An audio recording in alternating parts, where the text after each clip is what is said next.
हमें गुणा करना है सम्मिश्र संख्या 1 घटा 3i को सम्मिश्र संख्या 2 जमा 5i से। हमारा उद्देश्य आपको ये बताना है कि हम अन्य संख्याओं की तरह सम्मिश्र संख्याओं को भी आपस में गुणा कर सकते हैं।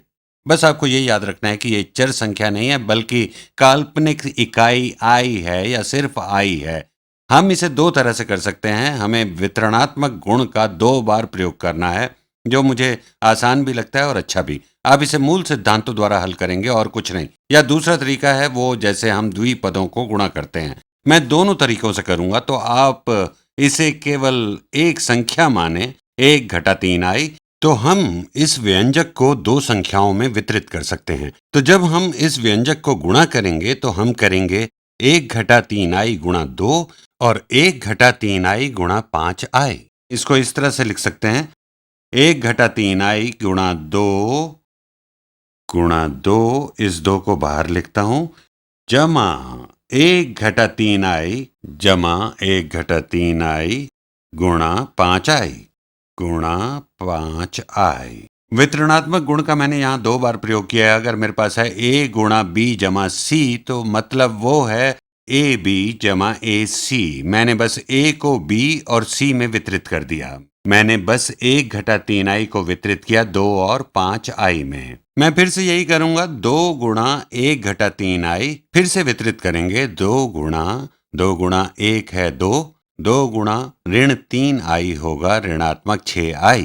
और यहाँ फिर दोहराएंगे 5i गुणा 1, तो ये है धनात्मक 5i गुणा 1 होगा 5i। और फिर 5i गुणा ऋण 3i, यहाँ थोड़ा ध्यान से करना होगा। 5 गुणा ऋण 3 होगा ऋणात्मक 15। और यहाँ है i गुणा i, ठीक, गुणा करते हैं, इसे यहाँ पर करते हैं 5 गुणा ऋणात्मक 3i। ये बिल्कुल वही है जैसे 5 गुणा ऋण 3 गुणा i गुणा i। तो 5 गुणा ऋणात्मक 3 हुआ ऋण 15 और फिर i गुणा i, जो होगा i का वर्ग। तो आप जानते हैं i का वर्ग क्या होता है? i का वर्ग होता है ऋणात्मक 1। i का वर्ग ऋणात्मक 1 से परिभाषित है। तो ऋण 15 गुणा ऋणात्मक 1, ये गुणा करने पर बराबर है 15 के। इसको ऐसे भी लिख सकते हैं, 2 घटा 6i जमा 5i। ऋणात्मक 15 गुणा ऋणात्मक 1 बराबर धनात्मक 15। अब वास्तविक भागों को जोड़ते हैं। हमारे पास है 2 और है हमारे पास 15। तो 2 जमा 15, और हम काल्पनिक भागों को भी जोड़ लेते हैं। हमारे पास है ऋणात्मक 6 या ऋणात्मक 6i कहना चाहिए, और फिर है धनात्मक 5i, तो जमा 5i, और 2 जमा 15 हुआ 17। और यदि कुछ है ऋणात्मक 6 और कुछ है धनात्मक 5 उसी वस्तु का, यानी मेरे पास यदि 5 वस्तुएं हैं और उनमें से 6 आप ले लेते हैं, तो मेरे पास बची वो ऋणात्मक 1 वस्तु। तो ऋणात्मक 6i जमा 5i होगा ऋणात्मक 1i, या मैं कह सकता हूं ऋणात्मक i।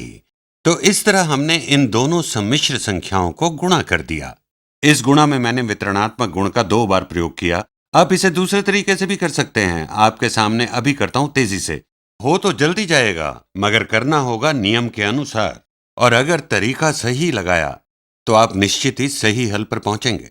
तो अब हम गुणा करेंगे पहली संख्या के हर एक पद को, या यूं भी कह सकते हैं हर भाग को, दूसरी संख्या के हर एक भाग से। और सुनिश्चित कर लें कि हम ऐसा ही कर रहे हैं। मैं यहां आपको लिख कर समझाता हूं।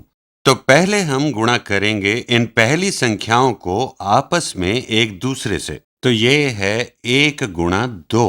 तो ये हो गया हमारा पहला भाग, यानी फर्स्ट। और अब हम गुणा करेंगे दूसरी संख्या को, वो है 1 गुणा 5i।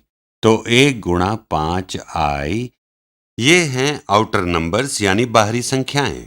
और अब हम गुणा करेंगे अंदर की संख्याएं, ऋणात्मक 3i गुणा 2, ऋणात्मक 3i गुणा 2, इनर नंबर्स यानी अंदर की संख्याएं। और अब अंतिम संख्याएं, ऋण 3i गुणा 5i, तो ऋणात्मक 3i गुणा 5i, अंतिम संख्याएं यानी लास्ट नंबर्स।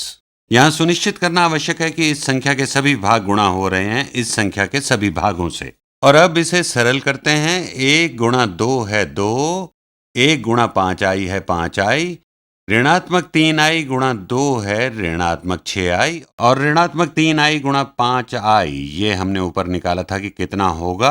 ऋणात्मक 3i गुणा 5i निकला था 15।